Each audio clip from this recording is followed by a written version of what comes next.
What's up, everybody? If you leverage Smartlead and you have a team of SDRs that are responsible for managing the inbox together, I'm going to be showing you how we can easily assign the leads to the correct SDR. But in order for us to assign the leads to the correct SDR, we're going to need to have added them to our Smartlead account. I'm going to show you how we can automate that. And for whatever reason, if the SDRs leave the company or whatever happens, I'm going to show you how to automate the deactivation process as well. And finally, I've got some more bonus things with HubSpot automations, such as adding the lead categories to your HubSpot account so that there's a two-way sync there. In addition to that, we can do a lot of other things. Let's dive in. So this is the document that I leveraged to come up with this stuff. And if you want, just pause the screen to look at all of the different automations that we can start to create for a sales team. But this is the one we're working on. So just a quick solution. If you're just getting started, you just want to do something simple, this is what we're going to do. So we're going to create a notification for email replies. And then that notification for email replies is going to get assigned to the correct SDR, who is going to be inside Smartlead. And then we're going to be using some round robin logic to determine who gets the lead based on different criteria. And then, as I did mention, there's some other bonus things. So let's look at this round robin scenario. So we've got a database. This database holds all of our SDRs, and I'm going to show you how we can add SDRs to this over here. But this includes the name, the Smartlead ID. This last 30 days is assigned leads in the last 30 days, last 14 days, last 7 days. And then we've got their email, their Smartlead password, but we've also got their availability. So this right here is probably a different automation that analyzes their Slack status or their Google Calendar or anything, right? There's many ways that you can actually track their availability. And we are basically turning this on and off depending on those different criteria using a different automation. And so if an SDR is available, we can assign them a lead. But if an SDR is so just unavailable, that's not how you spell, that's not how you use cap block. So if the SDR is unavailable, we don't send them any leads, right? But if they are, boom, we're good to go. And so this is the basic structure. I personally, I'm not a fan of building these type of things inside Google Sheets because if we were to insert a column to the left, it ruins the entire automation, because some of the things that we want to do is we want to filter out for any people that are available, etc. So the way that I recommend that you build something like this is literally just use these type of different custom fields, but have it inside your HR software. When you onboard the SDR, it can also trigger the webhook to add them to Smartlead. Or maybe you can have a project management tool that holds all of your SDRs, and really many different ways, right? But what you want to have is a database of your SDRs. Cool. So let's look into these automations. So the first one is going to be helping us add users to Smartlead. So this leverages a data store. You don't need to have a data store, but I like to keep mine like this, which holds my Smartlead login. And so if we were to use this, it's going to give us the Smartlead login. And from here, you're going to use this HTTP module that looks something like this, which essentially just logs into Smartlead on your behalf. And we log in using this email and this password over here. And by the way, the team members emails at Afonto, so that's the password over here. So that's who we're logging in as. And so from there, once we've logged in, we're going to be receiving a token. And so this token is what we're going to be putting in here. So you put an authorization bearer, and then you put the token. As you can see, this is the token over here. And we use this URL endpoint right here, which is then going to add the team member to our channel, sorry, to our Smartlead account. And if we refresh, we've got all of these team members over here. We're gonna add a brand new team member. So let me show you a quick demo, and then we'll move on from this. So we're gonna call this. So it's just I'm just gonna do Chan, just Chan, because I can't really think of a name right now. And so Chan, the password is also going to be Chan.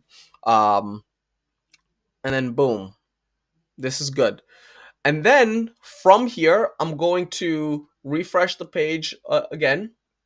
As you can see, this is all I've got. We've just added a brand new team member called Chan. And when we run this over here, it's going to search the data store for my Smartlead password, input the Smartlead password to get the token, and then add the team member over into our Smartlead channel. But this is taking a while, so I'm going to explain the other automation and then we'll be back. So this does the exact same thing. So we log into Smartlead, we get the token, and then we simply use this request content over here. So this is the only thing that's different. And then this ID is the ID for the specific team member. So the team member, when they get added to our Smartlead account, they're going to have an ID. And honestly, what you might want to do with something like this is we get the ID right here, right? So this is the ID. This is what it outputs, letting us know that it's worked. So you might actually want to add a separate module, which is like the Google Sheets module, which is add a row. Or in your case, you want to use an HR software or a project management tool. And then you simply want to add the team member here. So we don't have that section doing anything right now. In fact, I'm going to just add them manually. So this is Chan, but I'm adding them manually, but you would obviously not be doing that. You would be adding them like automatically, right? And then we've got the username. So this is chan@afonto.com, and then we put that here. Though honestly, it doesn't matter. So we're just gonna keep this super simple, right? So we're gonna add the. Okay, so something's not working. All right, it does not like me, and nor does it matter because we don't need that anyways. We just need the ID, right? So we put the ID, we plop it in here, right? That's all we need for now. In fact, I'm just gonna get these stats and put them here, and then delete this row. I'm gonna do it like this. Cool. So we're gonna delete this row. So if you could do that, you'll be fine. And then you can also delete it. And by the way, for those of you that are curious, how does this even work? Let's refresh, by the way. So Chan is over here, right? So now we've got Chan, he's in invited status. So how we get those URL endpoints for anyone that's curious, you just gotta inspect element, you gotta go to the network section over here. And when you click on Chan, for example, let's say we wanted to switch his status to view only status, right? So we click view only, and it's going to give us this graph HQL stuff over here. And then we grab this URL endpoint, and this is what we're going to be pasting in this section up top, right? And then from there, we also get a bunch of other information. Lost it. The payload. So this is what we're going to basically be pasting inside the URL endpoint right here. And so from there, you would basically just modify these to your liking. And so Chan, we would actually not really be putting in like this. We would be grabbing it from the HR software, the Sheets document, the whatever. Cool. So we've got the team member inside our Smartlead account. And we've also learned how we can deactivate them as well. The next thing we want to do, and also we've learned how to add them to a database like this. So we have the database, we have all of that stuff. The next thing is to look at this automation over here. And so this automation is basically triggered by a webhook, right? So this is the one that we've got. It's assigned to a specific client. And the event type is lead category updated to the wrong person, right? And so whenever this triggers, it's going to start this webhook. In your case, you want to make it lead category updated to anything, or you might want to make it lead category updated to, oh, did it just, oh no, it didn't run. Or you might want to make this as email reply. So if you want the SDRs to get all of the email replies, you can do that as well. Cool. And so we ran this once. This is what the search row is. We're searching for this document over here. And we've got CB exists, and it's a number. You can also add an additional thing that checks for the availability. So that would be L. And so L, if L equals availability, we only want to see those SDRs. And so that's the idea, right? And the reason I don't like sheets, as I did mention, is because the columns, they can get messed up. And so we've got two users, right? We've got Bruce Lee, we've got Chan, and we've got both of those people. And since both of them are active, we're actually just going to do maximum number of returned rows and just make that one so that we can only get one person. The next thing you want to do is use a ChatGPT module or a custom formula module to basically create a round robin scenario. But this is like really unique to every single person, and it's going to depend. You can just search up round robin rules to assign leads, right? And like if you look at any of these different articles, there's going to be many different ways that you can think about doing round robin things, right? Some of them are going to involve formulas. I gave you some ideas that checks for the availabilities. Like this, for example, last 30 days, this person has got 58 leads. This person has got 37 leads. And let's assume that both of these people are available. Who does this go to? This person was clearly out of office for the last 7 days, but now they're back. So do we give all of the leads to this person just because the total is lower? Or do we try to compensate for the fact that this person is back? But let's also analyze the fact that this person has been working for 80 hours in the past 30 days, while this person has been working for 64 hours. And so should we try to catch this person up from 37 to 58 because they're working more hours? Or what should we do? And so the logic for this, you're going to have to think about it, right? And you can leverage these different tools that exist to come up with some solutions for you. And so, boom, we've got the logic down. And then this allows you to notify it to a specific channel. And obviously, some channels may be relevant for some team members. And so if you're having tons and tons of SDRs that are all in different teams, maybe you're notifying different Slack channels and you can plop that in there.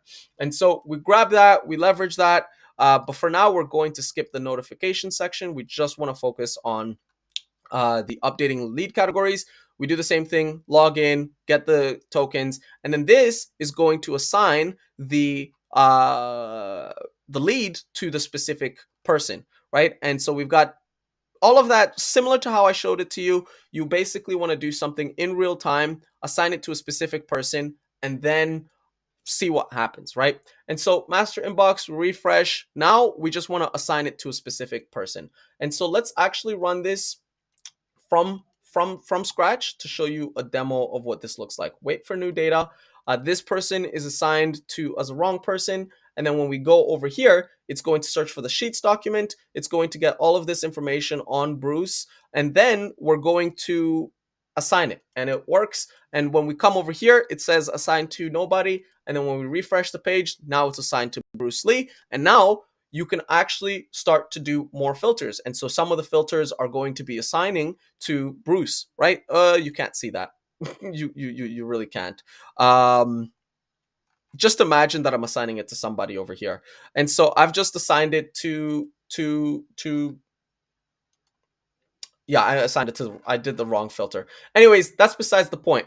Bonus stuff. Oh my God, we're not gonna have time because this ends in like literally 15 minutes. So this, shoot, I should not have made the promise that I'm gonna get into the HubSpot stuff. Okay, so this is a two-way sync, the HubSpot two-way sync. It's the simplest automation of all time. You basically, you run a webhook similar to how we did it. You search for the contacts inside HubSpot, and then you add the contact information over here. You can do the client ID, the campaigns, and then you want to add all the properties inside HubSpot. And then there's another two-way sync, which just watches the CRM objects, and then you add them to Smartlead. Okay, that's the video. Hope this was helpful. Cheers.